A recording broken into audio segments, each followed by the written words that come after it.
Allah tidak pernah tinggalkan Anda. Mungkin ini ujian untuk membuat Anda lebih hebat lagi di masa depan. Kalau Anda tidak tahan bantingan yang sekarang, bagaimana Anda bisa mengatasi pelintiran jiwa kita, hati kita, perasaan-perasaan kita sudah lebih dulu bahkan pernah dirasakan oleh Nabi Muhammad SAW. Kalau Anda pernah gelisah, Nabi dulu pernah gelisah. Kalau Anda bahagia, Nabi juga pernah bahagia. Kalau Anda merasakan kekhawatiran, Nabi dulu pernah khawatir. Dan miniatur kehidupan kita sudah dicontohkan dalam perjalanan kehidupan Nabi Muhammad SAW agar kita bisa belajar mengatasi problematika kehidupan. Allahu Akbar, kalau beliau tidak diutus oleh Allah, kita tidak tahu bagaimana cara menyelesaikan pemetaan kehidupan kita hingga dengan saat ini. Bahkan satu ketika pernah beliau kemudian dalam masa yang telah panjang berdakwah, qadarullah kemudian ada wahyu yang jeda datangnya tidak seperti biasanya. Biasanya datangnya cepat, berganti hari turun wahyu, ganti pekan turun wahyu. Ini beberapa masa wahyu belum turun. Ada hikmah di balik itu. Teman-teman sekalian, tiba-tiba beliau naik ke atas bukit, wahyu belum turun juga. Pulang ke rumah, belum turun juga. Sampai keadaan itu terlihat oleh kalangan kafir Quraisy dan mereka berkata, lihatlah Muhammad sudah gila. Dituduh gila. Jadi kalau Anda cuma dituduh dengan hal-hal yang ringan, dituduh soleh, kan? Dituduh kemudian orang yang berubah, dituduh semakin beriman dan sebagainya. Barangkali itu lebih baik. Nabi dituduh gila, Anda bayangkan. Tuh Muhammad sudah gila. Muhammad sudah ditinggalkan oleh Tuhannya. Muhammad sudah kehilangan pegangannya. Muhammad sudah tidak punya orientasi. Orangnya sudah nggak jelas, bolak-balik tidak karuan. Naik ke atas bukit seakan-akan orang yang frustasi dan seterusnya. Tapi tahukah Anda apa yang terjadi? Setelah berbagai cacian, makian, tuduhan macam-macam diterima oleh Nabi SAW, lantas tibalah masanya Allah menurunkan satu surah, bahkan disandingkan dengan surah yang lainnya, bersandinglah dua surah ini secara bersamaan turun. Surah ke-93 dan surah ke-94-nya terkait berkelindan memberikan satu harapan yang sangat panjang. Kata Allah, "Wadduha wal laili idza saja, ma wadda'aka rabbuka wa ma qala, walal akhiratu khairul laka minal ula, walasawfa yu'tika rabbuka fatarda. Alam yajidka yatiman fa'awa, wa wajadaka dhallan fahada, wa wajadaka 'ailan fa'aghna. Fa'ammal yatima fala taqhar, wa ammas sa'ila fala tanhar, wa amma bi ni'mati rabbika fahaddits." Ya Muhammad, saya bersumpah dengan waktu duha. Kalau kita baca dengan ilmu balaghahnya, itu bukan sekedar sumpah mengilustrasikan waktu duha. Karena di ilmu balaghah itu nanti ada 3 turunan ilmu. Ada disebut ilmu ma'ani, ilmu mencari kata-kata sehingga ungkapannya sesuai untuk disampaikan. Mana kata-kata yang tepat untuk disampaikan dalam konteks yang ingin dibicarakan. Itu ma'ani namanya. Kemudian setelahnya ada ilmu bayan, bagaimana mengemas kosakata yang bagus ini sehingga bisa disampaikan dengan jelas, orang tidak bingung menerimanya, paham maksudnya. Kemudian setelah itu kadang-kadang jelas kalimatnya, tapi kedengarannya tidak indah. Woi, rapatkan, woi, apa belum paham juga? Rapatkan saf. Nah, memang jelas, tapi nggak ngenakin. Maka bagaimana caranya disampaikan dengan jelas, tapi hati kita terasa nyaman, memuji. Terasanya nyaman diserahkan kepada Allah, tapi ada kebahagiaan, disampaikan tidak terasa tergurui, diperintahkan serasanya diberikan jalan untuk mendapatkan kebaikan. Maka yang ketiga disebut dengan ilmu badi' namanya. Ilmu menghiasi kalimat yang disampaikan sehingga terasa dengan nikmat. Turunannya nanti ada majaz namanya. Mengambil sebuah kalimatnya untuk diposisikan pada kalimat yang nyaman disebut dengan kinayah turunannya. Maka teman-teman kata Allah, wadduha. Diterjemahkan demi waktu duha, bukan sekedar waktu duha, karena duha itu ada cahaya yang indah, dirasakannya enak. Antum keluar waktu duha kan enak tuh, berjemur, kata orang Sunda moyan gitu kan, datang, bahkan sampai dianalisis ada vitamin D-nya bisa terasakan, ya. Kemudian setelah itu ada kenikmatan, enak suasananya, seakan-akan dunia milik sendiri, yang lain numpang. Wah, nyaman keluar itu. Baik, jadi wadduha itu ingin bersumpah mengilustrasikan waktu kenyamanan yang pernah dilalui. Kalau dalam bahasa tafsir yang luasnya, saya bersumpah Muhammad, demi segala kenikmatan yang pernah engkau rasakan dalam hidupmu, seperti engkau merasakan cahaya duha itu. Engkau pernah senang, saya bersumpah dengan kesenanganmu. Engkau pernah tenang, saya bersumpah dengan ketenanganmu. Engkau pernah nyaman, saya bersumpah dengan kenyamanan yang pernah engkau rasakan. Wal-laili idza saja. Dan aku pun bersumpah demi gelapnya malam. Demikian terjemahannya. Bukan sekedar gelapnya malam, saja itu sesuatu yang pekat. Ya, ini belakang kelihatan agak gelap nih. Untuk memberikan proyek, kesini aja Pak, saya cuma ngasih contoh ini. Contoh. Saya bukan mengeluh, bukan, ingin memberi contoh. Ya, contoh pada ilustrasi yang mau saya sampaikan. Nggak apa-apa, biarkan saja. Saya mau contoh kasih kata saja. Ya, ini belakang agak gelap untuk memproyeksikan cahaya ke sini. Tapi yang mau saya sampaikan, kalau gelapnya begitu pekat, semua cahaya ini nggak ada. Cahaya nggak ada nih, sama sekali tidak kelihatan. Saya mau tanya pada Anda, beraktivitasnya mudah atau sulit? Mudah nggak menemukan sendal Anda di luar? Belum tentu. Menemukan jalan keluar pun belum tentu mudah. Anda mesti meraba-raba jalan. Anda mesti kemudian melihat sesuatu dengan pandangan mata hati Anda. Raba, dan sebagainya. Sampai menemukan jalan itu pun belum tentu benar. Itulah yang disebut dengan gelapnya malam saja pekat. Kadang-kadang ada orang yang menghadapi satu kesulitan yang pekat, suasananya siang, cuman karena masalahnya begitu pekat seakan-akan membuat diri dia gelap. Jalan susah, limbung gitu. Kenapa gelap ya? Padahal terang. Karena masalah menggelimuti dirinya seakan-akan dia diselimuti masalah yang gelap. Bimbang dia, makan nggak enak, minum nggak nyaman, dan seterusnya. Ya, biasanya makan ayam tenang, ini dikasih yang lebih enak juga rasanya pahit. Nggak enak zamannya. Maka kalau kita ilustrasikan dalam suasana tadi Muhammad, saya bersumpah, engkau pernah hidup nyaman, ataupun engkau mengalami masalah yang sangat pekat dalam kehidupan. Engkau alami sesuatu yang dahsyat, sampai engkau bingung, bimbang, pekat, mereka menuduhmu dengan macam-macam. Ma wadda'aka rabbuka wa ma qala. Saya pastikan kepadamu, dalam keadaan nyamanmu seperti dulu, ataupun engkau bimbang seperti sekarang, Tuhanmu tidak akan pernah meninggalkanmu ataupun menuduhmu gila. Orang-orang yang dekat dengan Allah Subhanahu wa Ta'ala, maka Allah akan menjaganya, baik dalam keadaan yang tenang dan nyaman, ataupun dalam kesulitan yang luar biasa. Walal akhiratu khairul laka minal ula. Nanti saya akan tunjukkan kepadamu, jika kamu telah tabah dan sabar menerima cacian mereka, menerima tuduhan mereka, nggak apa-apa, ini kan muqaddimah. Masa kamu masih panjang. Kamu masih panjang dalam berdakwah, kehidupan kamu masih panjang membawa tugas dan misi. Kalau kamu belum bersabar pada yang sekarang, bagaimana dengan yang di masa depan? Tapi saya pastikan kepadamu, jangankan yang seperti ini, masalah pekat yang paling hebat pun kamu akan hadapi, yang membuat kamu sedemikian sulit lebih daripada ini, yakinkan pada jiwamu, aku tidak akan pernah meninggalkanmu.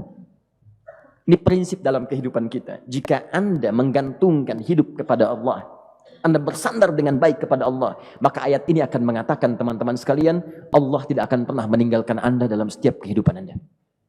Nanti, sekarang perjuangan, kata Allah, walal akhiratu khairul laka minal ula. Nanti saat kamu tiba di akhirat, saya akan tunjukkan kepadamu, ada yang lebih hebat yang tidak pernah engkau rasakan sebelumnya saat di bumi. Tidak akan ada lagi kesulitan yang kamu hadapi. Tidak akan ada lagi cacian yang kamu kemudian hadapi. Tidak ada lagi kemudian tuduhan yang kemudian kamu rasakan. Aku akan berikan apapun yang kamu inginkan sampai kamu puas. Wala sawfa yu'tika rabbuka fatarda. Nanti kamu pengen apapun, aku berikan. Kalau saufa masih ada jeda, ya. Kalau bahasanya wa yu'tika mungkin seketika. Tapi ketika mengatakan saufa, artinya bukan saat ini Muhammad. Sekarang pun aku berikan, tapi nanti yang di akhirat aku berikan sampai kamu merasa puas. Ayo minta apa saja. Hadir, hadir, hadir, hadir. Tapi yang paling indah, kalau kamu tidak percaya, alam yajidka yatiman fa'awa. Cobalah ingat, kalau sekarang sedang susah, coba ingat dulu. Bukankah saat kamu yatim, aku yang merawat sampai kamu tidak merasakan kegelisahan itu? Lahir bapak tidak ada, aku cukupkan dengan kakek. Kakek meninggal, aku hadirkan ibu dan paman hadir di sekitaranmu. Ibu meninggal, ada kakek. Kakek meninggal, ada paman. Dan Khadijah hadir di sekitaranmu. Bukankah aku rawat pada saat itu?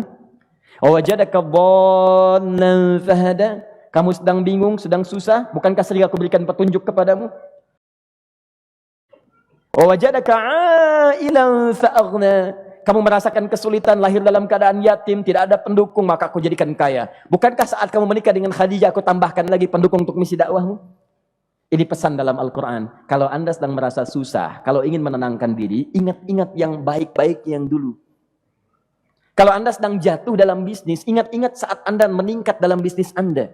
Allah tidak pernah tinggalkan Anda. Mungkin ini ujian untuk membuat Anda lebih hebat lagi di masa depan. Kalau Anda tidak tahan bantingan yang sekarang, bagaimana Anda bisa mengatasi pelintiran yang akan datang? Karena dalam kehidupan bukan cuma dibanting. Anda mungkin mengalami penyingkiran, penyungkuran, lipatan, guntingan, bantingan, macam-macam. Jadi kalau satu gaya belum bisa Anda atasi, bagaimana Anda bisa berharap mendapatkan turunan yang lainnya? Selalu ingat bahwa jika hidup Anda ingin tampil gaya, Anda harus merasakan tekanan dalam kehidupan. Karena F selalu berbanding lurus dengan P, hukum Pascalnya. Gaya berbanding lurus dengan tekanan. Orang yang ingin tampil gaya dalam kehidupan, maka dia mesti siap menghadapi tantangan-tantangan hidup yang diatasi. Turun ayat. Sampai ujungnya. Jadi kalau kamu sudah begini lagi, jangan pernah kamu membentak orang lain. Jangan pernah merendahkan orang lain. Karena Allah pun menjaga setiap hamba sepanjang ia mendekat kepadamu.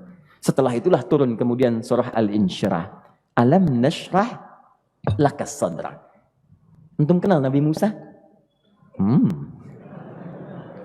Baik.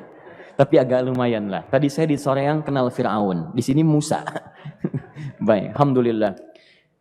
Perhatikan ya, dahsyatnya pemberian Allah kepada Nabi Muhammad SAW. Nabi Musa alaihi salam, dan sering kali kita bacakan untuk memohon kepada Allah. Rabbi syrahli sadri. Perhatikan baik-baik. Ini keunggulan Nabi Muhammad SAW dibanding Nabi Musa alaihissalam. Dua-duanya Nabi, Rasul, tapi masing-masing punya keistimewaan. Musa, Nabi, berdakwah, memohon kepada Allah kelapangan hati. Rabbi syrahli sadri. Ya Allah, tolong lapangkan hatiku nih. Kenapa mesti lapang? Karena pasti Musa merasakan nih. Saya tahu betul karakter Fir'aun. Belum apa-apa sudah memaki. Kalau orang yang hatinya tidak lapang, tidak akan tahan dengan makian, keluarlah kemudian balasan yang tidak digambarkan sebelumnya. Fir'aun tuh kasar. Kasarnya bukan sekedar kasar, bahkan saking kasarnya bisa berujung pada eksekusi kematian. Saya contohkan tadi di sore yang ini, saya nggak suka dengan rambutnya nih, kata Fir'aun. Bukan nyuruh nyukur mas, tolong pisahkan kepala dari badannya. Gitu gayanya tuh, Fir'aun. Ya. Bukan nggak ngenakin, susah dengan Fir'aun itu. Jadi kalau belum apa-apa datang Musa ke situ, hatinya tidak seluas samudra, hatinya tidak lapang, cuman seluas gelas, tidak akan sabar menerima cacian Fir'aun. Begitu datang dicaci, dasar anak gak tahu diri, gak tahu malu, sudah saya rawat begini. Ya Allah, saya bosan dengarnya, matiin aja sekarang. Musa Nabi berdoa dikabulkan. Cuman kalau Fir'aun kemudian ajalnya misal wafat pada saat itu, tidak akan jadi contoh kepada kita untuk kekinian. Bagaimana orang yang bebal untuk bertobat kepada Allah Subhanahu wa ta'ala.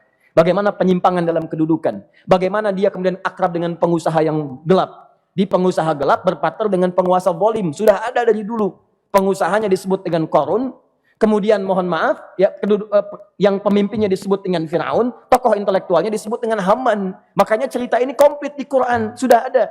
Di setiap persoalan dalam kehidupan masyarakat disebabkan tiga hal yang berkolaborasi. Kalau bukan penguasa zalim, berpartner dengan pengusaha gelap, ditopang oleh intelektual yang sembrono. Itu persoalan. Jadi kalau ada sekarang intelektual menyalahgunakan kepintarannya, dia terlambat, sudah ada Haman dulu.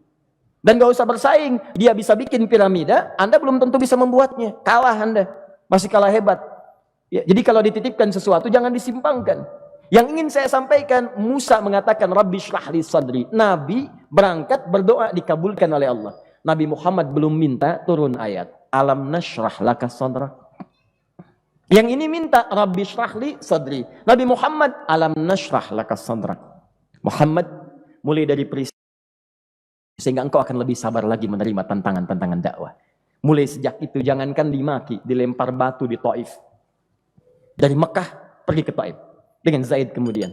Sampai di Taif mendapatkan sesuatu yang tidak dibayangkan sebelumnya. Kalau cuma dihentikan saat mengajar, wajar. Ini dilempari batu. Anda bayangkan? Bisa kebayang nggak? Lempari batu tuh. Lempar, dilempar. Zaid jadi tameng, berdarah-darah, kemudian mundur. Mundur, beristirahat di bawah tepian pohon. Begitu beristirahat, datang malaikat penjaga dua gunung. Turun malaikat dengan kesal mengatakan, Ya Rasulullah, mud yadaika ilas sama. Ya Rasulullah, angkat tanganmu ke langit. Minta kepada Allah, aku angkat dua bukit di Taif, aku himpit keduanya mereka. Aku himpit penduduk Taif dengan dua bukit itu. Apa jawab Nabi? Karena sudah mendapatkan kelapangan, ketenangan, belajar dari peristiwa-peristiwa tadi, indah jawabannya. Lah, katanya, tolong jangan lakukan. Innahum qaumun la ya'lamun. Mereka belum paham saja. Mereka belum mengerti. Tolong jangan lakukan. Aku bermohon kepada Allah. Boleh jadi nanti di masa depan akan ada hamba-hamba terbaik yang lahir dari bumi Taif ini. Kemudian beliau berkata, Rabbi, ina man takilluni. A ila qaribin yu'limuni am ila ba'idin yu'dhini fa ana radin ma lam taghdab ilayya. Ya Allah, kemana lagi engkau akan utus aku untuk berdakwah setelah peristiwa ini? Apakah tempatnya lebih dekat aku jangkau sekarang, tapi di situ aku akan disakiti lagi? Ataukah jaraknya masih jauh, tapi di tempat itu aku akan dizalimi lagi? Aku ridha ya Allah dengan itu semua, asalkan engkau tidak marah kepadaku. Asalkan engkau tidak marah kepadaku. La haula wala quwata illa billahil aliyil azim. Begitu kelapangan itu muncul, ridha dengan ketetapan dan siap, tabah, kuat, hadir dalam jiwanya. Tiba-tiba turun undangan, tunaikan Isra dan Mi'raj. Diangkat statusnya, naik mendekat kepada Allah Subhanahu wa taala. Dihilangkan bebannya, wa wada'na anka wizrak alladzi anqadha dhahrak. Itu hikmah, teman-teman. Barangkali kalau antum saat ini datang ke masjid ini untuk kajian, sedang bawa beban, ada kesulitan, penuh dengan macam-macam, barangkali dibacakan surat Ad-Duha tadi untuk memberikan harapan kepada Anda. Ini bukan PHP, karena ini bukan masalah urusan manusia.